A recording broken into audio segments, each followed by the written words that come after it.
you've ever been on a team, though, where the star player alters the travel schedule and doesn't clear it with the rest of the team in the same way that you just mentioned that Tim Duncan made sure that it was copacetic with everybody, and it was all with the mindset of let's take care of business first, and then we can have a party in the back, if you will, like a mullet.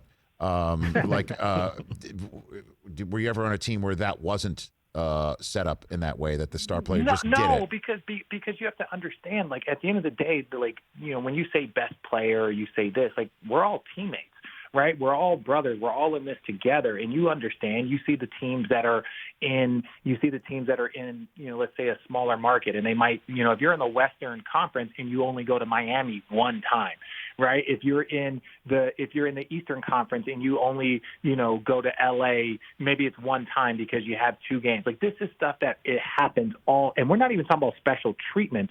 We're more talking about, hey, what do you guys want to do? Now, James, right, if you guys want to go out on Friday night, if you guys want to go out on Tuesday night, then we got to get a practice in, or we got to go do this. What do you think, right? And you're not speaking to James. You're speaking to the team. You're speaking to the leader, the captain, the guy on your team. And I've been on teams where it was Bron and James Jones, right? Or, Kyrie, like, what do you think? So this happens, like, that type of stuff I think is a bad narrative. I've never been on a plane where a guy was, oh, well, I want to stay in Memphis because this is my hometown for 2 nights. It's like, no, that doesn't happen. Everybody travels. Everybody's typically in their mid-20s, early 30s, and they just want to go and have a good time. And a lot of times the captain is the one that kind of helps work with the coaches, because the coaches can go to the captain and it's like, all right, you're the captain, you're the team. If you guys go and blow this and we lose to the Knicks, we're gonna have practice at 9 a.m. The bus is going to leave at 9 a.m. the next day. Right, so now you put it on the captain, and the captain's like, all right, guys, let's get our rest so we can go and enjoy and have a day off the next day. So while we're in the midst of real talk then, Richard Jefferson, then you suss this out for me, put your analyst hat on as well, as a former player. Then why is this narrative put out there? What's happening here? Then I think it's the same thing. It's like when you had certain Clippers that were frustrated with their preferential treatment of Kawhi Leonard and Paul George. Well, okay, go win a Finals MVP. Go win 2 championships. Go be a top 3, MVP vote getter, or top 5 MVP vote getter like Paul George was 2 seasons ago. And you can get preferential treatment also, right? Like, so that's the thing, is like these little unnamed sources, these little drops, and all of these things. If James Harden was so unbearable, then there wouldn't be, Daryl Morey wouldn't have left and been trying to trade for him.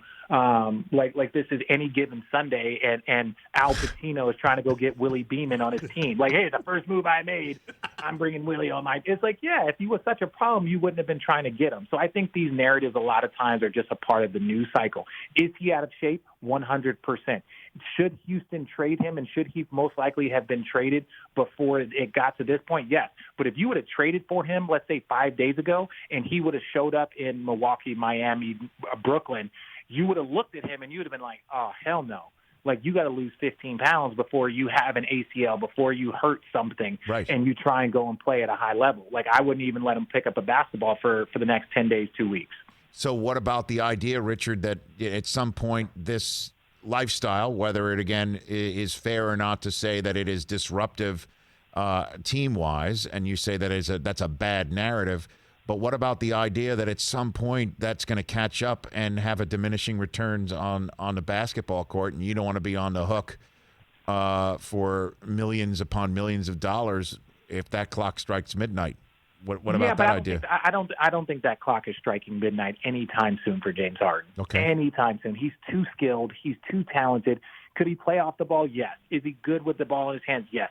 Understand, James Harden, whether he's, 10 pounds less or 10 pounds now, really where he is right now, is still one of the top players in the league. It's like Kevin Durant coming off Achilles. I don't care if he's coming off an Achilles injury.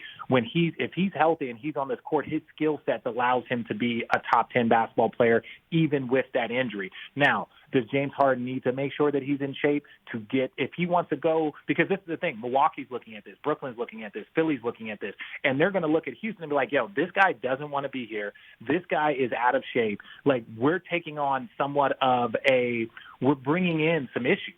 And so I think teams are going to look at that situation and basically say, like, hey, maybe the offer is a little bit lower, because the longer he sits there, the more grumpy he's going to get, and it's only going to make the offer lower. I won't say lower and lower, because James is he's box office. Like, he's one of the guys that, like, you will pay for. But I just think it definitely affects the negotiation.